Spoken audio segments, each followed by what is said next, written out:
नमस्कार, स्वागत है आपका हमारे चैनल पर। मैं हूं आपके साथ शिप्रा सैनी। उत्तर प्रदेश समेत देश के 5 राज्यों में हुए विधानसभा चुनावों में वार पलटवार का दौर खूब चला। निजी टिप्पणियों से लेकर अभद्र टिप्पणियां जमकर हुई और इसी कड़ी में अपर्णा यादव, जो कि बीजेपी की नेता हैं, उन पर ओम प्रकाश राजभर ने एक अभद्र टिप्पणी की थी और जिस पर अब बीजेपी की नेता अपर्णा यादव ने ओम प्रकाश राजभर पर करारा पलटवार किया है, या यूं कहें कि ओम प्रकाश राजभर को करारा जवाब दिया है।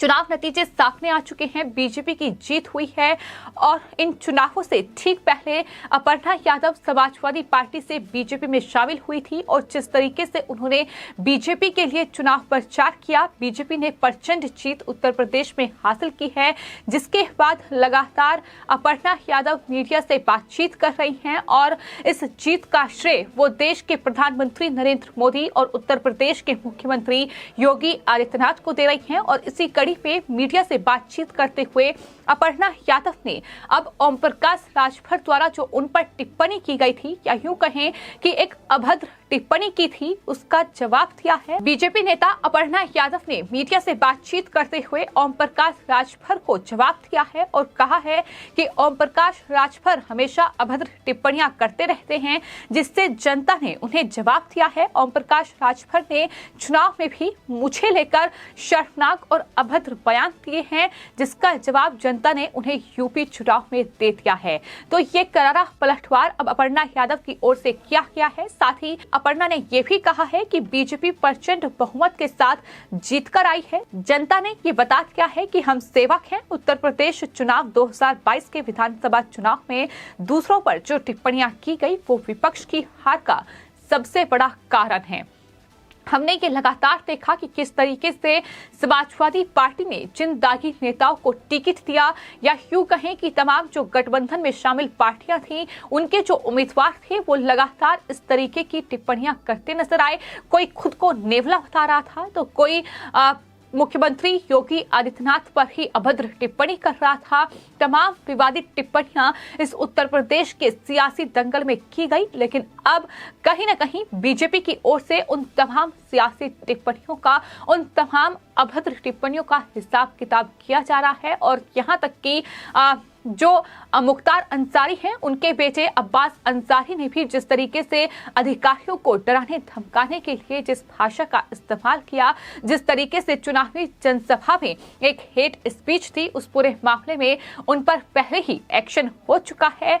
और अब जिस तरीके से ओम प्रकाश राजभर, जो कि सुहेलदेव भारतीय समाज पार्टी के अध्यक्ष हैं, समाजवादी पार्टी के साथ उनका गठबंधन था और उस वक्त अपर्णा यादव ने जब बीजेपी को ज्वाइन किया था और अपर्णा यादव लगातार बीजेपी के लिए चुनाव प्रचार कर रही थी, तमाम उम्मीदवारों के लिए उन्होंने चुनाव प्रचार किया। ओम प्रकाश राजभर की ओर से उस वक्त अपर्णा यादव, जो कि मुलायम सिंह यादव की छोटी बहू हैं और समाजवादी पार्टी में वो रही हैं, अखिलेश यादव की वो भाभी हैं, तो ओम प्रकाश राजभर ने मुख्यमंत्री योगी आदित्यनाथ पर निशाना साधते हुए अपर्णा यादव को लेकर ये अभद्र टिप्पणी की थी और कहा गया था कि अपर्णा यादव को सीएम योगी ने किस जल से धोया है और वो यादवों को अछूत बताते हैं। लेकिन अब अपर्णा यादव जो है बीजेपी में शामिल हो गई है, उन्हें सीएम योगी ने किस जल से धोया है और तमाम टिप्पणियां उनके द्वारा की गई थी और यही वो अभद्र टिप्पणी थी, जिसको लेकर अब अपर्णा यादव ने साफ तौर पर जो है ओम प्रकाश राजभर पर यह पलटवार किया है। हालांकि किस तरीके से अपर्णा यादव ने उत्तर प्रदेश चुनाव में एक अहम भूमिका निभाई है समाजवादी पार्टी को हराने के लिए, ये हम उनके चुनावी कैंपेन में ही देख सकते हैं कि अपर्णा यादव ने जिन भी बीजेपी उम्मीदवारों के लिए चुनावी कैंपेन किया है, वो तमाम उम्मीदवारों ने जीत हासिल की है। और खुद अपर्णा यादव की ओर से इस बात का जिक्र किया गया है कि मैंने जिन भी उम्मीदवारों के लिए चुनावी कैंपेन किया, उन्होंने जीत हासिल की है।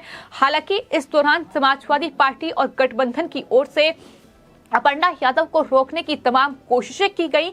उनकी जनसभाओं में हंगामा काटने की कोशिश भी समाजवादी पार्टी के कार्यकर्ताओं के द्वारा की गई थी, जिस पर अपर्णा यादव ने खुद को शेरनी बताते हुए ये कहा था कि शेरनी कभी भी शिकार करने से नहीं डरती है। और इतना ही नहीं, अपर्णा यादव ने ये साफ तौर पर समाजवादी पार्टी पर कई बार हमला बोला है और कहा है समाजवादी पार्टी तुष्टीकरण की राजनीति करती है, उन्हें मुंहतोड़ जवाब दिया जाए जो तुष्टीकरण की राजनीति करते हैं। उन्होंने यह भी कहा था कि अगर उन लोगों का मुंह भी तोड़ना पड़ जाए तो तोड़ दीजिएगा। इस तरीके के बयान जो हैं वो अपर्णा यादव ने साफ तौर पर दिए हैं, क्योंकि समाजवादी पार्टी ने उनके खिलाफ जिस तरीके का षड्यंत्र रचा था, जिस तरीके से उन्हें रोकने की कोशिश की गई थी, लेकिन कहीं ना कहीं न सिर्फ वो बीजेपी के लिए एक स्टार प्रचारक साबित हुई, बल्कि कहीं ना कहीं एक उभरता नेता भी वो बीजेपी के लिए फिलहाल उत्तर प्रदेश में बन चुकी है। और यही वजह है कि जब सबकी निगाहें उत्तर प्रदेश में नई सरकार के गठन पर टिकी हुई हैं कि आखिर योगी मंत्रिमंडल में कौन से चेहरे शामिल होंगे, तो उसमें अपर्णा यादव का नाम भी सबसे आगे है, क्योंकि अपर्णा यादव को टिकट नहीं मिला था, वो किसी सीट पर चुनाव नहीं लड़ी थी, उन्हें सिर्फ बीजेपी उम्मीदवारों के लिए वहां चुनाव प्रचार करने में पूरी जान फूंक दी। और उसके बाद जब नतीजा सामने है तो अपर्णा यादव को अब मंत्रिमंडल में जगह मिल सकती है, इस पर कहीं ना कहीं मोहर लग चुकी है। और लगातार ये खबर सामने आ रही है कि अब अपर्णा यादव को उत्तर प्रदेश में योगी सरकार में एक अहम जिम्मेदारी पार्टी की ओर से दी जाएगी। तो अपर्णा यादव लगातार जीत के बाद भी शेरनी की तरह ही दहाड़ रही है और लगातार इन तमाम विपक्षी नेताओं को, इन तमाम विपक्षी दलों को जवाब दे रही है जिन्होंने अपर्णा यादव को और बीजेपी को रोकने की कोशिश की। इस कड़ी में वो महिलाओं के अपमान करने से भी नहीं चूके, क्योंकि अपर्णा यादव एक महिला हैं और इस तरीके की अभद्र टिप्पणी ओम प्रकाश राजभर की ओर से की गई थी। तो जाहिर तौर पर उन्होंने यही कहा है कि जवाब मैंने नहीं, जवाब उत्तर प्रदेश की जनता ने दिया है। जिस तरीके से बीजेपी की ये बड़ी जीत उत्तर प्रदेश में हुई है। और आपको ये भी बताते हैं कि फिलहाल सबकी निगाहें मंत्रिमंडल पर टिकी हुई हैं कि आखिर मंत्रिमंडल विस्तार और सरकार के गठन को लेकर तमाम चर्चाएं जो हैं वो तेज हो रही हैं। खबर ये भी सामने आ रही है कि उत्तर प्रदेश के नेताओं की 16 मार्च को राजधानी दिल्ली में एक अहम बैठक होनी है। चूंकि पर्यवेक्षक जो हैं वो केंद्रीय गृह मंत्री अमित शाह बनाए गए हैं, तो उत्तर प्रदेश जाने से पहले वो ये अहम बैठक कर सकते हैं। मंत्रिमंडल के चेहरों पर मंथन हो सकता है। आपको ये भी बता दें कि होली के बाद मुख्यमंत्री की शपथ योगी आदित्यनाथ लेंगे और अभी तारीख तय नहीं हुई है, लेकिन जो खबर सामने आ रही है उसके मुताबिक 20 या फिर 21 मार्च को शपथ ग्रहण समारोह आयोजित किया जा सकता है। इसके अलावा 57 मंत्री शपथ ले सकते हैं, 22 से 24 कैबिनेट मंत्री बन सकते हैं और 7 से 9 स्वतंत्र प्रभार मंत्री बन सकते हैं। ये फिलहाल अपडेट है जो सामने आया है। लेकिन अपर्णा यादव को लेकर बड़ी खबर यही है कि अपर्णा यादव को मंत्रिमंडल में जगह दी जाएगी। उन्हें एक अहम जिम्मेदारी उत्तर प्रदेश में योगी सरकार में दी जाएगी। जिस तरीके से उन्होंने प्रदेश में बीजेपी के लिए, बीजेपी उम्मीदवारों के लिए चुनाव प्रचार किया और कहीं ना कहीं बीजेपी की इस प्रचंड जीत में एक अहम भूमिका निभाई है। न सिर्फ वो बीजेपी की स्टार प्रचारक साबित हुई है, यानी स्टार नेता कहीं ना कहीं हम कह सकते हैं कि फिलहाल अपर्णा यादव बन चुकी है। तमाम नाम सामने आ रहे हैं जिन पर मंथन चल रहा है। उसमें न सिर्फ अपर्णा यादव हैं, बल्कि रायबरेली से जो विधायक चुनी गई हैं अदिति सिंह, उन्हें भी मंत्रिमंडल में जगह मिल सकती है। ये खबर सामने आ रही है। राजेश्वर सिंह जो कि आईपीएस हैं, उन्हें टिकट दिया गया था, उन्हें भी मंत्रिमंडल में शामिल किया जा सकता है। तो फिलहाल कयासों का दौर लगातार जारी है, लेकिन चेहरे कौन होंगे इस पर मोहर लगना बाकी है और फिलहाल तारीख अभी तय नहीं हुई है।